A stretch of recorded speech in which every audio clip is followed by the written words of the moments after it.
Саламатсыздарбы, урматтуу телекөрүүчүлөр, түз эфирде маанилүү маек, студияда мен Мурат Жолкеев. Ал эми бүгүнкү биздин темабыз 28 ноябрда Кыргыз Республикасынын жогорку кеңешине шайлоого багытталмакчы. Тактап айтканда, ушул шайлоого Чүй облусундагы бүгүнкү күндөгү даярдыктар тууралуу сөз козгомокчубуз. Ал жөнүндө кененирээк маалымат алуу үчүн атайын студиябызга биз кадырлуу конок адисти чакырганбыз. Уруксат берсеңиздер, сиздерди тааныштырып өтөйүн. Турунбеков Максат Бейшенбекович, Ысык Ата Ламүдүн аймактык шайлоо комиссияларындагы атайын өкүлү. Максат мырза, студиябызга кош келиптир. Саламатсызбы? Саламатсыздар. Эскертетейин, түз эфирдебиз. Эгерде айтылып жаткан ушу Чүй облусундагы бүгүнкү күндөгү шайлоого даярдыктар боюнча суроолоруңуздар, пикирлериңиздер, ойлоруңуздар болсо, анда 67-01-91 сандарын терип түз байланышка чыксаңыздар болот. Урматтуу Максат Бейшенбекович, биринчи эле суроо мынакей. Бул өтө маанилүү, албетте Кыргыз Республикасынын жогорку кеңешине шайлоо. Бүгүнкү күндө ушул тактап эле биринчи эле так маалымат берип өтсөңүз, Чүй облусундагы ушу сиздердин Аламүдүн жана ошондой эле Ысык Ата районундагы катышчу, шайлоого барчу жарандардын тизмеси так аныкталдыбы? Канча бүгүнкү күндө? Бүгүнкү күндө ал боюнча иш жүрүп атат, такталган. Бүгүнкү күндө Аламүдүндө 111.113 шайлоочу бар. Бул алдын ала тизме болот. Биз муну 80 күн шайлоого калган учурда эле алганбыз. Бардык участкалык шайлоо комиссияларга таркатылып берилген. Айыл өкмөттөрдө жаран эмелерди илинип турат, такталарды илинип турат. Ысык Атада болсо 96.691 шайлоочу бар. Ал жерде да бардык участкалык шайлоо комиссияларды илинип турат, шайлоочулардын тизмелери. Бирок бүгүнкү күндө бир дагы шайлоочу келип, өзүм мен бир кандайдыр атым туура эмес экен, же болбосо фамилиям бир тамгасы туура эмес болуп калды деген арыздар түшө элек. Ички миграция бул өтө бүгүнкү күндө Чүй облусунда баягы өнүккөн адамдардын саны ошол боюнча такталып атабы? Себеби ушу биз айтып аткан эле ушу Ысык Ата Аламүдүн райондорунда бул көйгөй бар да. Көйгөй бар, билесиздер, азыр бизде аралаш система шайлоо болгондугуна байланыштуу бир мандаттуу округтан бул бизде Аламүдүн бир округ болду, бул номер 30 округ. Ысык Ата болсо бир округ, 25 округ. Ысык Ата өзүндө 18 айыл өкмөт бир шаарды камтыйт. Ал эми Аламүдүн болсо 17 айыл өкмөттү камтыйт да. Ошо айыл өкмөттүн ичиндеги схемасындагы ошо территорияда жашаган эле адам одномандатный шайлоого катыша алат. Ал эми эмеси паспортунда такталган эмес тизмеге кирбей калган болсо, ал бул одномандатныйдан шайлай албай калат. Бирок баягы одномандатныйга бул 90 күн калганга чейин регистрация өтүш керек болчу мыйзам боюнча. 90 күндөн кийинкилер келип регистрацияга туруп калган болсо, алар жана пропорциональный шайлоо боюнча партиялык единый округ бизде Кыргызстан болуп эсептелгендигине байланыштуу ошо бир эле партияга гана добуш бере алат да. Тизмелерди илип койдук деп айттыңыздар да, шайлоо участоктарында. Андан тышкары эле биз 21-жылында жашап атабыз да. Интернеттен же болбосо башка сайт булактардан өзлөрүнүн фамилия, аты жөнүн тактап алууга мүмкүнчүлүктөр барбы? Болсо кайсыл жерден карса болот? Мүмкүнчүлүктөр бар. Шайлоо.gov.kg борбордук шайлоо комиссиянын сайты бар. А жерде tizme.gov.kg бар. Ошол жерден өзүнүн фамилиясын киргизип, кайсы жерде прописан болсо, кайсы область болсо басса, ошол эмеден чыгып калат да, интернеттенчи. А если интернет баягы эмеси кол астында болбосо, телефон аркылуу 119го өзүнүн жана пин кодду жөнөтсө, ошондо кайсы жерде, кайсы уютта прописан экенин келип чыгып калат. Эгерде такыр чыкпаган болсо, значит, өзүн бар бир текшерип коюш керек, биометрикалык данныйларын бериш керек. Биометрикалык данныйды бергенден кийин, анан кийин бар тизмеге кирет да. Биометрикалык данный. Түшүнүктүү. Эгерде ошол кай бир жарандын аты же фамилиясы туура эмес жазылып калгандар, же болбосо ошо тизмеде биз айтып аткан жок болуп калса, канча күнүн ичинде мыйзамдын каралган барып такташ керек, киргизүүгө мүмкүнчүлүктөр бар. Канча күнүн ичинде кылыш керек? Шайлоого чейинки убакытта айтам да. жана бир мандаттын түшүндүрүп кеттим. Бул 90 күнгө чейин регистрация. Жалпы болсо бул шайлоо күнүнө 15 күн калганга чейин жарандар өзүнүн баягы паспортун бир жерден чыкпай калган болсо, ошо центр обслуживания населения эмеге барып туруп, өзүнүн калктык тейлөө кызматына. Калктык тейлөө кызматына барып туруп, өзүн тактап, ошол жерден өзүн дагы бир сыйра биометриканы дагы бир жолу өтүп, же болбосо өзүнүн паспортун көргөзүп, баардык документтерди тууралап туруп, андан кийин регистрацияны такташ керек да. Бул тизме боюнча маселени тактап алдык. Эми шайлоо участоктарына өтсөк да, бүгүнкү күндө ушу биз айтып аткан Аламүдүн жана Ысык Ата районунда канча шайлоо участоктор ачылган атат, алардын даярдыктары кандай? Бүгүнкү күндө Аламүдүн району боюнча 61 участкалык шайлоо комиссиябыз бар. Ал эми Ысык Ата району боюнча болсо 69 участкалык шайлоо комиссиялар бар. Баардык участкалык шайлоо комиссиялары ачылган. Ал жерде бүгүнкү күндө участкалык шайлоо комиссиянын мүчөлөрү дежурство кылып график менен иштеп атышат. Биздики баары эле жакшы иштеп атат. Эч бир ачыла турган жок. Анткени бизде участокто мыйзам боюнча 2,5 миңден ашып кетсе, эгерде бир участоктан анда экинчи участок ачсак деген шайлоочулардын саны анда ачышыбыз керек. Бизде андай участоктор жок, 2,5 миңден ашкан шайлоо участоктор жок. Жалпы демек 28 ноябрда өтүүчү шайлоого участоктор даяр десек болот экен. Андан тышкары дагы бир учурду баса белгилеп кетсек, өзүбүз жакшы билебиз, 2 жылдан бери дүйнөдө пандемия, Кыргызстанда деле мынакей бүгүнкү күндө бул COVID-19 күчөп, бул илдетке кабылгандардын саны азайбай атат, оорулар бар. Ошол себептен саламаттык сактоону жагынан, башкача айтканда шайлоочулардын коопсуздугун камсыздоо боюнча кандай так иштер жүргүзүлүп атат? Бүгүнкү күндө областной санэпидемстанция жана райондук санэпидемстанциялар бар. Алар менен сүйлөшүлгөн. Алар участкалык шайлоо комиссияларды обработка кылып турушат. Шайлоо күнүнө жакындаганда уже күнүгө кылышат. Ал эми шайлоо күнүндө болсо ар бирине маска, анан жана колду обработка кылуучу средстволордун баары тең алынат. Андан кийин аралык 1,5 метр болгон ошонун баарын тең шайлоо комиссиянын мүчөлөрү көзөмөлгө алат жана карайбыз. Бет кап деп айтып калдыңыздар да, бул баягы чоң көйгөйдө көбү бет капсыз келип алышы мүмкүн. Ошол себептен ал жерден бекер бет каптар берилеби? Же болсо сиз айтып аткан эле колдорду дезинфекция кылчу аларга эми илинип турат, аны кылсак бет кап маселесин айтып өтсөңүз. Бет кабы жок, кирбейт да ал жерге. Ошол себептен даярдап коесуздарбы? Келип унутуп калган жайым болсо бекер алган. Даярдайбыз. Бет кап даярдалат. Бет капсыз кирүүгө болбойт. Борбордук шайлоо комиссия бизге берет бет каптарды жана дезинфекция кылуучу материалдарды. Борбордук шайлоо комиссия централизованно бизге берет. Биз болсо ошондо участкалык шайлоо комиссияларга жеткизебиз, ал жагы камсыз болот. Демек, саламаттык сактоо министрлиги тарабынан көргөзүлгөн белгиленген алгоритм менен шайлоо жүрөт экен. Быйылкы баягы бул өтө маанилүү, албетте, парламентке шайлоо. Аны менен бир катарда баарыбыз жакшы билебиз, байкоочулар дагы катышат. Ар бир партиянын өкүлдөрү, байкоочу катары ар бир шайлоо участокторуна келип, мыйзам чегинде өзүлөрү баягы көзөмөлгө алууга укуктары бар. Аныкталып атат, байкоочулар боюнча кандай иштер жүргүзүлүп атат да? Байкоочулар азырынча келе элек, бирок баягы общественный наблюдательдер келип атат. Коомдук наблюдательдер биздин окружной комиссияларга келди. Ысык Атага бирөө, Аламүдүнгө бирөө келди. Эми талапкерлердики келе элек, анткени алар кечиресиз, бизде байланышта телекөрүүчү бар экен, кабыл алып андан кийин маектансак. Саламатсызбы, урматтуу телекөрүүчү, атабыз, оюңузду билдирсеңиз болот. Угатабыз.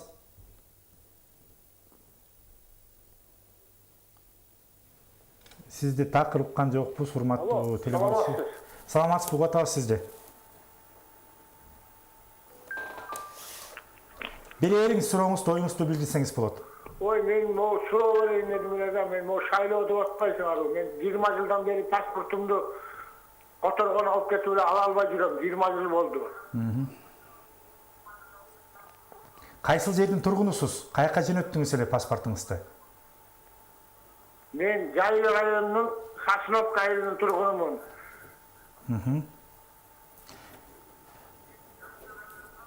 Ошондо сиз бүгүнкү күндө шайлоого бара албайт экенсиз да, паспортуңуз? Ошол боюнча ушу биз кайрылайын дедим эле, кантип каяка барып паспорт алсак болот? Түшүнүктүү, сурооңузга рахмат. Түшүнүктүү суроо. Эми бул сиздердин участокка сиз тейлеген райондорго тиешеси жок экен, бирок ошого карабастан дагы кесиптештериңиздерге байланышып көрсөңүздөр, жаран шайлоого катышпай атыптыр, Жайыл району Сосновка айыл экен да. Сиздин аты жөнүңүздү урматтуу теле көрүүчү, мүмкүн болсо биздин режиссерлорго айтып койсоңуздар, биз так маалыматты мынакей адистерге берип коелук, колдорунан келген жардамын көрсөтөт да. Сизден дагы бир жолу өтүнүч, аты жөнүңүздү биздин режиссерлорго берип коюңуз. Байкоочулар боюнча айтып аттыңыз эле. Байкоочулар боюнча. Коомдук байкоочулар келип атат. Анан партия менен талапкерлерден азырынча келдик, анткени алар каттоодон өтөлүп, каттоодон өткөндөн кийин анан алар өздөрүнүн байкоочуларын ар бир участокко жана ар бир окружной комиссияга жөнөтүүгө укуктуу. Ушул рахмат, сөзүбүздү бул суроого жооп бердиңиз. Эми теле көрүүчүнүн суроосуна да жооп берип койсок, демек бул шайлоочу биз жаран эмне кылышы керек? Кайсыл жерге кайрылыш керек? Бул эми паспорт алыш үчүн соңго кайрылыш керек эле. Калктык тейлөө кызматына кайрылдым, бирок жооп жок деп атат да. Жооп жогун ошону түшүнбөй атабыз. Эгерде аты жөнүн айтса, биз ошол жактагы айыл өкмөттөргө акимият аркылуу кайрылып, тактап жооп бергенге аракет кылабыз. Бирок документтери бар болсо, калктык тейлөө кызматы деле эч кандай бир эчтеке кармабайт, тоскоолдук жаралбайт, паспортты ал эмеси жок эле алат. Баягы мөөнөттөрү бар да, мынча күндө. Эмне экенин билбей атабыз, эми ал киши менен өзүбүз байланышып сүйлөшпөсөк, азырынча айта албайбыз.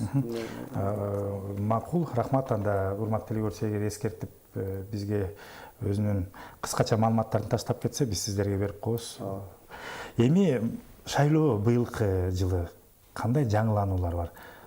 Шайлоодо өзгөрүүлөр болду, кандай өткөн атат да? Шайлоодо чоң өзгөрүүлөр бар. Өзүңүздөр билгендердей мурун баягы пропорционалдык системада эле шайлоо өтчү эле. Азыркы күндө аралаш системада өтөт. Бирөө бир мандаттуу округтан, анан пропорционалдык система менен. Бир мандаттуу округтан талапкерлер чыгат. Өзүнүн арызынын негизинде чыга берет. Же болбосо партиянын съездинде партия өздөрү чыгарат бир мандаттуу округга. Талапкерлер өзүнүн баягы керектүү кагаздарын, документтерин чогултуп, окружной комиссиялар аркылуу же болбосо борбор шайлоо комиссияга түз эле барып арыз берүү негизинде болот. Бул жерде анда-мандатныйда талапкердин фамилия, аты жөнү болот. Бюллетенде анын тушунда бош 4 бурчтук болот. Ошого белги коюу менен, бир эле белги коюу менен талапкерге өзүнүн добушун бере алат. Ал эми бул пропорционалдык болсо биртике азыр шайлоочу 2 бюллетен ала турган болот да. Бирөө пропорционалдык система менен демек шайлоочу 2 жолу добуш берет экен. 2 жолу добуш берет. 2 жолу добуш берет. Пропорционалдыкта саясий партиянын аты болот. Бул жагында бош 4 бурчтук болот. Ошого өзүнүн белгисин коюш керек. Андан кийин ылдый жагында 54 цифра болот. Ар бир цифранын астында бош 4 бурчтук болот. Ал ошо 54 талапкерлердин саны болот да, фамилиялары болот. Мисалы, ар бир партия 54 талапкерден кем эмес талапкер чыгарыш керек. Көп эмес, кем эмес 54 талапкер чыгарыш керек. Ошондо жаран саясий партиянын өзүнө добуш берет, жана ошо саясий партиянын тизмесинде бара жаткан талапкерге да добуш берет да. Демек тизме мурункулардай болуп, баягы шайлоодогудай өзгөрүлүп кетпейт экен. Ал жерде тизмеде канча адам турса, ошол тизме аркылуу гана өтөт экен да. Ошол ал жерде эми баягы элге мүмкүнчүлүк берип атат. Мурун саясий партиялар өзгөртүп койчу тизмени. Азыр болсо эл өзү шайлайт. Ошо партиянын ичинен да ким эң көп добуш алса, ошол эки биринчи орунга келип калышы мүмкүн. Демек, ушул жерден аныктап тактап алсак, бюллетен. Бюллетенде мындай жалпак тил менен түшүндүрөлүк, канча кагаздан турат? Ал бюллетендин санда бюллетен бир эле кагаздан. Бир эле кагаздан турат. Үстүндө саясий партиялардын эмеси болот, аты болот. Оң жагында бош 4 бурчтук болот. Анын ылдый баары бүткөндөн кийин ылдый жагында 54 мындай цифранын астында 4 бурчтук боштондуктар болот. Ошол жерге мисалы бир партияга добушун берсе, ошол партиялардын тизмеси азыр катталат да, катталгандан кийин тизменин баары чыгат. Чыкканда биринчиден талапкерлер, мен ойлойм, өздөрүнүн номерин айта башташат. Мен 5-чимин же мен 6-чымын. Андан кийин барып партияны айтат болуш керек. Анткени эми берде жана адашып калыш мүмкүн деген сөздөр бар болчу, бирок Борбор шайлоо комиссия тарабынан ар бир партия талапкерлери менен участкалык шайлоо комиссияларда илинет, тизмелери илинет. Анан ошо кирип келатканда көрүп, партияны көрүп, анан канчанчы эле фамилиясын окуп, эгер алга алаган талапкерге добушун берет. Анан бул жерден партиянын өзүнө деле добуш берип коюп, талапкерге бербей койсо болот. Андай бюллетень жарактуу болуп калат да. Ал эми талапкерге берип туруп, анан тиги партияга бербей койсо, ал бюллетень жараксыз болуп калат да. Тиги партиянын эсебине кете берет. Анткени партия единый округ, бир округтан Кыргызстан боюнча 5% парокто өтүш керек. Анан жана ар бир областтан 0,5% парок бар да, ошону өтүш керек. Ал партиянын эсебине ал добуш кете берет да. Демек, бул шайлоодо чындыгын айтканда анча-мынча баш катырмалар болот экен. Анча-мынча болот. Жарандарга түшүндүрүп коюшубуз керек экен да. Бул учурда бир мандаттуулукка, андан тышкары партияга, андан тышкары партиянын ичиндеги тизмедеги ага жаккан талапкерге дагы добуш берилет экен. Ошондо бир эле учурда бир бюллетенде 3 жолу биз добуш берет экенбиз да. Бир бюллетенге эки добуш берилип калат. Бирөөнө бир эле мандаттуулукка. Бир мандаттууга бир эле добуш берилет. Бирок бир мандаттууга жанагы добуш берсе да болот, болбосо бербесе да болот да, туурабы? Бир мандаттууга. Жок, бир мандаттууга бере алат жана член местного сообщества, мисалы пропискасы бар, ошол жерде жашайт, ошол айылда деп, ошолор гана бере алат да. Тиги пропискасы кийин 90 күндөн кийин келип туруп калган, шайлоо күнүнө 90 күн калганга чейинкилер тизмеге кирип атпайбы? Андан кийинкилер тизмеге кирип калса, алар только партияга эле бере алат да. Андан мандатныга бере албай калат да. Өзгөчөлүктөр анда чоң эле экен. Бул боюнча мындай, мынакей жалпы массалык маалымат каражаттары аркылуу, биз аркылуу же болбосо элдерге социалдык булактар аркылуу жеткизип атасыздарбы? Маалымат жеткизиш керек. Анткени мына бизде 25-сентябрда биз бүт саясий партиялардын мүчөлөрүн жана талапкерлерди чакырып проон менен биргеликте окуу өткөздүк. Ошол боюнча түшүндүрүп коюңуздар. Саясий партия өзүңөрдүн баягы электоратка, элдерге түшүндүрүп коюңуздар. Анан Борбор шайлоо комиссия тарабынан дагы видео роликтер чыгып атат. Кантип добуш бериш керек, кандай кылып добуш бериш керек. Ушунун баары тең түшүндүрүү иштери жүргүзүлүп атат да азыр. Шайлоого дагы 1,5 ай калды го. Буюрса дагы ушунун ичинде дагы ушул добуш берүү боюнча дагы бүт роликтердин баары дагы чыгат. Шайлоо ыкмасы кандай жүрөт? Былтыркыдай эле болобу? Ооба, былтыркыдай эле болот. Жашыруун түрдө саат 8-тен 8ге чейин. Электрондук биометрикалык паспорт менен барасыздар, сөзсүз түрдө биометрикадан өтүш керек экен, талаптар. Ошо ал жерден биометрика өтүп, колуна чек алмайын, аны аныктамайын. Мисалы, мен Максат Турмбековдун эмемди койгондон чек чыгып, мен ушу Максат Турмбеков деп чыкмайын, ага бюллетень берилбейт. Эме чыгыш керек да. Сөзсүз түрдө чек чыгыш керек. Чек чыгат, чекти барып туруп бюллетеньге алмаштырат да.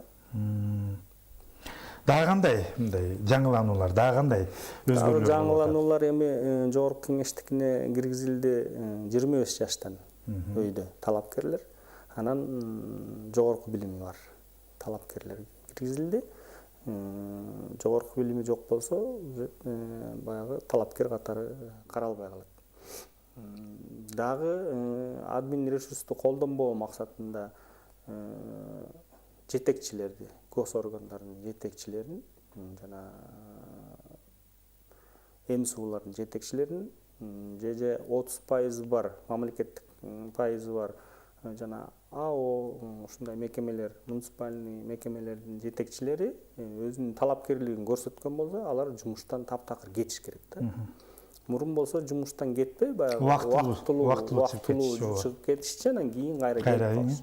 Азыр болсо такыр жумуштан кетиш керек, депутаттыкка талапкерлигин коюп аттаныш керек да. Берки госорган мындай кызматтардагы мындай сотрудниктерине болсо мурункудай эле. То есть алар өзүнүн эмесин убактылуу токтотуп, шайлоо бүткөндөн кийин жыйынтыгы чыккандан кийин кайра жумушка келе берет. Эми убактыбыз акырындап соңуна келип жетти эмески. Эркин микрофон берейин ушул шайлоо боюнча сиздердин жетектеп аткан тармактагы ушул Ала Медүн жана Ысык Ата районундагы жарандарга кайрылып өтсөңүз болот. Эркин микрофон. Урматтуу Ысык Ата Ала Медүн районунун жашоочулары, мына азыр абдан жакшы мындай айтканда возможность болуп атат. Өзүңүздөр каалаган депутаттарды шайлай аласыздар. Бул бир мандаттуу округтан өзүңүздөр мына эл шайлайт тандап биринчи добушту, эң көп добушту ким алган болсо ошолеки депутат болот. Партиянын ичинен да мурункудай партиялардын жетекчилери ордундарын алмаштырчу эле. Азыр болсо эл өзү түздөн түз шайлай алат. Ким депутаттык мандатка татыктуу экен. Ошон үчүн өзүңүздөрдүн жүрөгүңүздөр менен анча-мынча тыйынга алданбай, кандайдыр бир тыйын берүү же мындай бир басым болуп атса, анда окружной комиссияларга кайрылсаңыздар болот. Биз тиешелүү чаралар көрөбүз деп макулдук берем. Демек кандайдыр бир мыйзам бузуулар болуп турган болсо, түзмө-түз сиздерге кайрылса болот экен. Андан тышкары эле Ички ишер министрлигинин кызматкерлерине кайрылса, бул боюнча маалыматты тастыктоого мүмкүнчүлүктөр бар. Bizde hazır окружной комиссияда координационный группа оперативного реагирования деген группа бар. Ар бир райондо, ар бир округта.